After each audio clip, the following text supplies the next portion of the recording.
Now, Chris Bosh, who had a huge late three-pointer. First question in the front left. Diana Castillo, Fox 39. How important was it to keep them out of the paint for the final 4 minutes? I didn't even know we kept them out the paint, to be honest with you. It's always important. It's one of the first priorities in our defense. But against this team, it's extremely tough because they spread you out and they don't hesitate to shoot when they get opportunities. So, you know, we really had to take the challenge one-on-one and do a better job with that, containing the pick and rolls 2-on-2 to give our backside defense more help and more opportunities to make plays. Mark, back right. Chris, if LeBron's the easiest target, where do you think you rank in the NBA, and do you always feel like a need to validate yourself all the time? I think validating yourself is a constant process. But I really let that go a long time ago. I don't care about those things. I just care about the game. I focus on the game and what we're supposed to do with it. And, you know, we have a chance to compete for another championship. So that's all that matters to me right now. And to answer your first question, I'm probably the second. So. And what do you think about LeBron's confidence in you down the stretch, even though he was hot? I mean, we've always played together for unselfishly since we came together, and just me knowing how LeBron is, you always have to be poised and ready to shoot the basketball.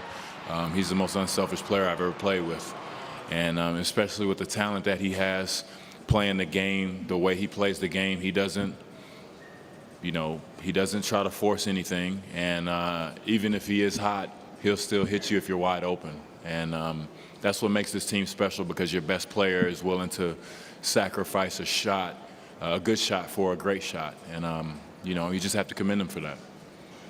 Standing here on the right.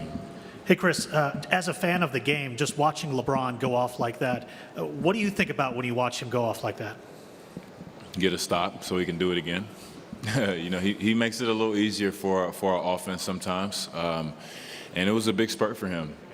You know, as far as confidence is concerned, you know, that made him play, made them get out of their game plan a little bit and play him a little closer because he had his jump shot going. But, you know, when he does that, we want to make sure we capitalize and get timely stops, and that got us right back into the game. Right here in the front.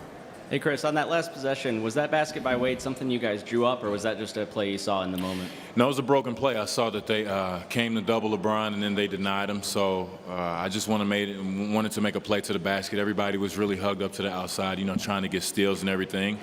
And as soon as I saw Bosh step up, you know, it's a part of our spacing. We ask both guards and bigs to get down to that baseline and be ready to receive passes. So he did a great job. He's done it before, so as soon as I saw it was Dwayne, I was able to just make a good pass and let him do the rest. Ethan in the back. Chris, you had LeBron made that same pass to you in the corner against Indiana and Brooklyn. There was a lot of talk about both of those passes, but can you go through this particular one, kind of what you were reading there and when they left you in the corner there? Oh, no, I keep it simple, man. As soon as my guy leaves, one of two things are going to happen. Either LeBron's going to shoot it, I'm going to get back on defense, or he's going to pass it to me, and I'm going to shoot it. And, you know, I know some people will always question the motive and, you know, your opportunity. But when you have the chance, you take it. And, you know, he was unselfish enough, like I said before. I had plenty of time to shoot the ball, and you just let repetition take over. Steve. Chris, your team over here, Chris, your team has put together some impressive numbers when it comes to resiliency, 47 playoff games without losing 2 in a row, the way you come back when you're down 0-1. Where's that coming from? Is it confidence? Is it fear in a good way? You know, what's playing a role there? Well, I think everything plays a role in it. Yeah, you do have a healthy dose of fear, and that makes you focus more. It makes you play better, play harder.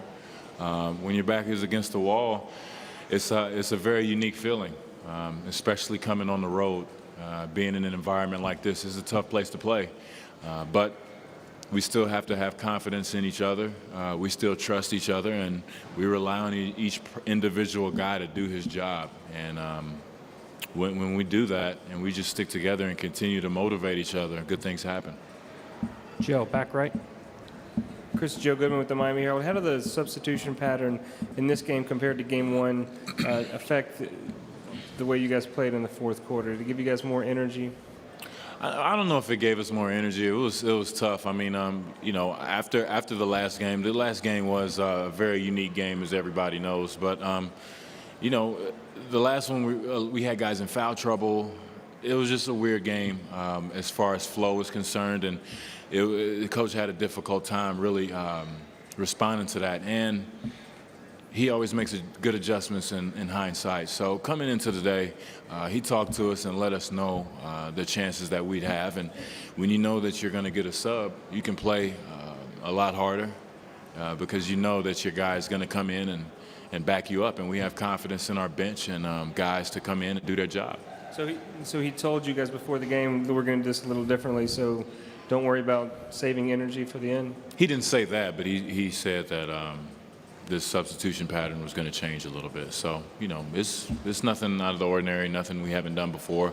If we make substitution changes, we should continue to pick up our play. Last three quick questions here. Sam and Rod in the middle. Chris, do you believe the turning point of the game was when the Spurs missed 4 free throws in a row after the technical to Tony Parker, the flagrant to Tony Parker, and then a couple of misses in Tim Duncan? Well, I'm not sure. We still had to score after that. I don't think it was a turning point. They still had an opportunity to stop us. You know, we had to show a little bit of resiliency in that situation and kind of put everything behind us and get a stop. But, you know, missed free throws are a part of the game. I don't think it was a turning point. The game was still back and forth, and they still had the lead after that. So I don't think so. Chris, Sam Amick, USA Today. When you see that, though, does that have any ripple effect on you guys when the team misses an opportunity? And it's Tony and Tim. It's not, I mean, those guys usually knock those down. Is there any ripple effect? Well, I mean, yeah, I mean, it could be anybody who misses it first. But, yeah, if you're in a very peculiar situation and they have a chance to capitalize and they don't, that gives you a little bit more wind to capitalize because it could have been worse. So, you know, we were just thinking about getting a good bucket and not fouling and playing better defense down the stretch. Chris, Rod Boone from Newsday. When people criticize your game, like, how do you block that out? And when do you learn how to block that kind of criticism out to make sure it doesn't affect you at all on the court? I don't care. That's the main part. I don't really care about criticism. You know, if it doesn't help me, then I don't listen to it. And throughout my career, it's changed ever since I've gotten here. But you just have to put that behind you. Everybody gets criticized, and I understand that, and I'm not immune to it. So to know that that's happened before, I'm not the first. I won't be the last. This team won't be the first or the last. You know, each guy gets picked on, but you know, I think it makes you stronger as a person, and I believe in my craft. I work hard in my game, and that's all that matters. Thank you.